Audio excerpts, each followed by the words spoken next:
গণভোটের ফল আবারও সংশোধন করল ইসি। ফলাফল প্রকাশের ১৩ দিন পর গণভোটের ফলাফল সংশোধন করেছে নির্বাচন কমিশন। ইতিমধ্যে ইসি গণভোটের ফলাফলের সংশোধিত গ্যাজেটও প্রকাশ করেছে। অথচ এর আগেই ১২ ফেব্রুয়ারি যে গণভোট অনুষ্ঠিত হয়েছে তার পরদিন বেসরকারিভাবে গণভোটের ফলাফল ঘোষণা করেছিল ইসি। সেই রাতের ফলাফলের হিসেবে এবং এখনকার ফলাফলের হিসেবে, অর্থাৎ আগে প্রকাশিত ফলাফলের চেয়ে মোট প্রদত্ত ভোট ১০,৭৩,৬১৬টি কম। সংশোধিত ফলাফলে হা ও না ভোটের সংখ্যা কমেছে, বেড়েছে বাতিল হওয়া ভোটের সংখ্যা। এটিকে কিভাবে দেখছেন আপনারা?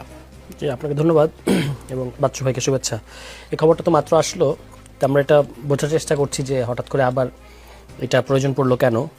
তার মধ্যে যেই খবরটা আমরা পেলাম যে পত্রপত্রিকার মাধ্যমে যে হ্যাঁ ভোট এবং না ভোট দুটোই কিছুটা কমেছে, বাতিল ভোটের সংখ্যা বেড়েছে। ফলে আমার কাছে এটা হয়তো কিছুটা টেকনিক্যাল ব্যাপার মনে হচ্ছে যে এতে করে সার্বিক যে গণভোটের যে আপনার ফলাফল সেটা কিন্তু খুব বেশি মানে হেরফের হচ্ছে না। ফলে এটা হচ্ছে ইসির নিজস্ব, জানি না যে তাদের কারিগরি কোনো ঘাটতির কারণে এটা হচ্ছে কিনা, কিন্তু এইটা গণভোটটা যেহেতু অনেকদিন পরে হয়েছে বাংলাদেশে, এই গণভোটের রেজাল্ট এটা খুবই গুরুত্বপূর্ণ আমাদের জন্য। এবং যেটা আমরা দেখেছিলাম যে তখন 68%-এর মধ্যে ছিল, এখনও সম্ভবত এরকমই আছে, খুব বেশি বড় আকারে পরিবর্তন কিন্তু হয় নাই।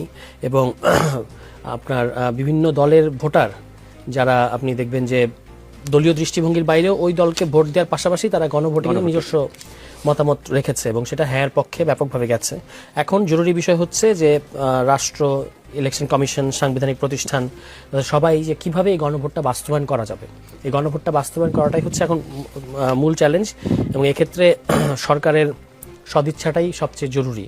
কিন্তু সেই দিক থেকে কিন্তু আমরা বেশ ঘাটতি দেখতে পাচ্ছি যে ইতিমধ্যে আমরা আজকে জানতে পারলাম যে ১৩৩টা, যদি এরা গণভোটের না কিন্তু গত অন্তর্বর্তী সরকারের ১৩৩টা অধ্যাদেশ সংসদেই তোলা হবে না। আপনি জানেন যে অধ্যাদেশগুলো সংসদে যদি তোলা না হয় তাহলে সেগুলো আইনে পরিণত হবে না।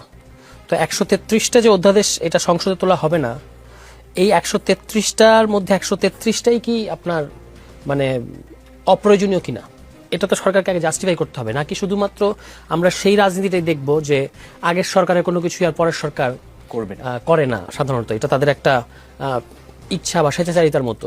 সেরকম যদি হয় তাহলে সেটা কিন্তু খুব একটা ভালো হবে না। এই সরকার তো বলেছে তারা প্রথম অধিবেশনেই পুরনো, অর্থাৎ সর্বশেষ যে অন্তর্বর্তীকালীন সরকার, তাদের প্রস্তাবিত বা তাদের পাশ করা অধ্যাদেশগুলো নিয়ে আলোচনা করবে না। আজকের পত্রিকার নিউজ হচ্ছে যে ১৩৩টা অধ্যাদেশ যেগুলো সংবিধান সম্পর্কিত না, মানে যেগুলো অধ্যাদেশের মাধ্যমে গত সরকার করেছিল এবং সেটা আইনে পরিণত করতে গেলে আপনার পার্লামেন্টে তুলতে হবে।